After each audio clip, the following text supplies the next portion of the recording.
일부 임대인은 임차인이 중도에 퇴거하였다는 사유를 들어 중개수수료 명목으로 약 24만원을 제외하고 976만원만 돌려주는 경우가 상당히 많습니다. 안녕하세요, 페이지원입니다. 전월세로 거주하다가 임대인과 임차인 서로 아무 말 없이 계약기간이 지나가 버리는 경우가 많습니다. 이렇게 별도 재계약 절차 없이 자동 연장되는 것을 묵시적 갱신이라고 하는데요. 계약이 자동 연장되어 거주하다가 임차인이 중도에 퇴거해야 되는 상황이 발생했을 때 임대인과 임차인 간에 어떤 갈등이 발생할까요? 오늘은 이런 상황에서 주로 발생하는 서로 간의 입장 차이, 즉 중개수수료는 누가 부담해야 되며 보증금 반환은 전부 다 받을 수 있는 것인지 등을 함께 알아보도록 하겠습니다. 오늘 내용은 임대인 및 임차인 모두가 꼭 알아야 되는 내용이니까요. 끝까지 시청해주세요. 시청하시기 전에 구독과 좋아요 부탁드리고요. 영상 바로 시작하겠습니다. 일단 쉬운 이해를 위해 최초 계약서상 계약기간은 2년, 보증금은 1000만원, 월세는 50만원이라고 가정하고요. 전세의 경우에도 특별히 다를 것은 없으니 본인의 조건에 맞게 적절히 대입해서 이해해 주시면 감사하겠습니다. 우선 최초 계약 기간인 2년이 지나고 서로 별도의 재계약 절차를 하지 않은 채 묵시적 갱신 상태로 거주하던 도중 임차인이 다른 곳으로 이사가야 되는 상황이 생길 경우 임대인에게 전화나 문자로 퇴거 통보를 하게 됩니다.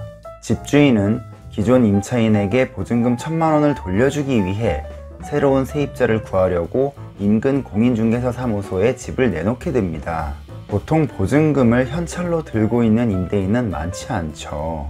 다행스럽게도 2-3개월 안에 다른 임차인을 구하게 된다면 임대인은 새로운 임차인으로부터 받은 보증금을 기존 임차인에게 전달하고 마무리가 됩니다. 하지만 보증금 1000만원을 전부 돌려줄까요? 모든 임대인이 그러한 것은 아니지만 일부 임대인은 임차인이 중도에 퇴거하였다는 사유를 들어 중개수수료 명목으로 약 24만원을 제외하고 976만원만 돌려주는 경우가 상당히 많습니다. 특히 임차인이 대학생이거나 사회초년생일수록 더욱 심하죠.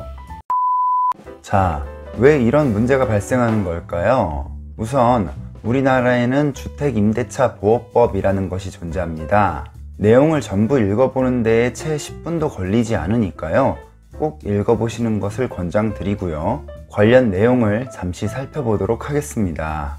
화면과 같이 주택임대차보호법 제6조 및 제6조의 2에 관련 내용이 나와 있는데요. 제6조를 간단히 요약하면 계약 기간 종료 전까지 서로 아무 말이 없으면 자동으로 기존 계약과 동일하게 연장된다 라는 뜻입니다. 만약 최초 계약이 1년이었다 하더라도 묵시적 갱신이 되면 임차인에게 그 기간을 최소한 2년은 보장해 준다는 뜻입니다. 대략적으로만 봐도 주택임대차보호법은 누구를 보호하기 위한 법인지 감이 오시죠? 네, 대부분의 내용이 임차인에게 매우 유리하게 적용되는 법입니다. 제6조의 2를 보시면 임차인은 언제든지 임대인에게 계약 해지를 통지할 수 있다라고 명확하게 기재되어 있습니다. 즉, 묵시적 갱신으로 계약 기간이 연장되면 임대인은 2년 더 임대해줘야 하는 의무가 생기고 임차인은 최대 2년간 더 거주할 권리가 생기는 것입니다. 묵시적 갱신이 되면 임대인은 특정 사유를 제외하고는 2년을 채우기 전에 임차인에게 퇴거 요구를 할 수 없고 반대로 임차인은 언제든지 퇴거를 통보할 수 있으며 퇴거 통보 후 3개월이 지나면 그 효력이 발생한다고 나와 있네요. 물론 조금 전 예시처럼 퇴거 통보 후 3개월이 되기 전에 다른 임차인이 구해져서 원만히 해결되면 참 좋겠습니다만 그렇지 못하는 경우라 하더라도 임대인은 어떻게든 보증금을 구해서 임차인에게 돌려줘야 되는 것이죠. 자, 여기서 이해관계에 충돌이 발생합니다. 묵시적 갱신이 되어 2년을 더 거주할 줄 알았던 임차인이 갑자기 나간다고 하니 임대인은 불필요한 부동산 중개 수수료가 발생했다고 생각합니다. 임대인 입장에서는 생돈 24만 원이 갑자기 지출되는 것이 달갑지 않겠죠. 앞서 설명드린 법령을 알고 있던 모르고 있던 예상치 못한 지출임에는 틀림없습니다. 하지만 그렇다고 해서 이 부동산 중개 수수료를 임차인에게 전가한다? 그것도 보증금을 모두 반환 후 중개 수수료를 별도로 따로 청구하는 것이 아닌 임의로 보증금에서 중개 수수료를 뺀 나머지만 돌려준다? 어느 부분이 잘못됐는지 짐작이 가시나요? 네, 이번에 임대인 측에서 발생한 중개 수수료 24만 원은 최초 계약 2년 만료 시점에 임차인이 퇴거했더라면 임대인 입장에서는 어차피 지출되었어야 할 비용입니다. 어차피 지출되었어야 할 비용이 국시적 갱신으로 인해 조금 늦춰진 것뿐이죠. 대부분의 임차인들은 중도 퇴거가 본인의 잘못인 것으로 착각하고 그냥 넘어가는 경우가 많고, 항의한다 하더라도 임대인이 돌려주는 경우는 드뭅니다. 전세의 경우에는 중개 수수료가 크지만 월세의 경우에는 애매한 금액이기도 하고요. 이 정도 금액으로는 임차인이 신고하지 않는 경우가 많기 때문이죠. 많은 임차인분들이 이게 잘못된 것인지조차 인지하지 못하는 경우가 대부분입니다. 혹시라도 신고하면 그때 돌려주면 되지 라고 생각하는 임대인분들도 아직 정말 많습니다. 특히 회전율이 높은 원룸일수록 이런 케이스가 많은데요. 20, 30대 젊은 분들이나 자녀를 둔 부모님들께서는 반드시 숙지하고 계셔서 피해당하는 일이 없으시길 바라겠습니다. 이런 상황에 대해 몇 가지 해결 방안을 말씀드리겠습니다. 첫 번째로, 보증금을 100% 돌려받지 못한 상황에서는 이삿짐을 일부 남겨놓는 것이 좋습니다. 명백히 임차인이 임대인에게 일부 비용을 물어줘야 될 상황이라 하더라도 그것은 별도 명목으로 청구해야 될 비용이지 임의로 보증금에서 차감할 수 있는 부분은 아닙니다. 두 번째로는 임차권 등기를 설정하는 것입니다. 이런 성향의 임대인은 등기부 등본에 임차권 등기가 설정되어 있는 것을 매우 불편하게 생각합니다.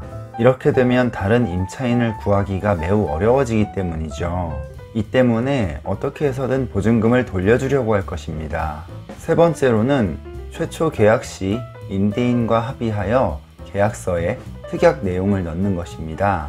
앞선 내용에 대한 특약 넣기를 꺼려하는 집주인이라면 앞으로 어떻게 될지 안 봐도 뻔하죠. 물론 특약을 넣지 않아도 주택임대차보호법은 임차인 편에 있습니다만 조금 더 명확히 하자는 것입니다. 네 번째로는 조금 극단적이지만 경찰에 신고하는 것입니다. 주택임대차 계약은 집주인이 집을 빌려주고 임차인은 그 대가로 돈을 빌려준 것이라고 볼 수도 있는데요. 어느 일방이 그 채무를 전액 상환하지 않았다면 사기죄로 신고가 가능합니다. 보통 경찰서에서 신고가 접수되었다는 문자만 받아도 나머지 보증금을 돌려주는 경우가 대부분입니다.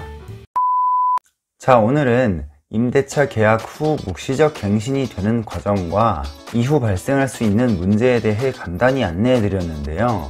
임대차 시장에는 오늘 안내해 드린 내용 외에도 정말 다양한 케이스가 존재합니다. 영상에서 미처 다루지 못한 내용이나 궁금하신 사항은 댓글을 통해 문의해 주시면 최대한 답변해 드리도록 하겠습니다. 영상 내용이 마음에 드셨다면 구독과 좋아요 부탁드리고요. 다음에도 더욱 유익한 정보 준비할 수 있도록 하겠습니다. 감사합니다.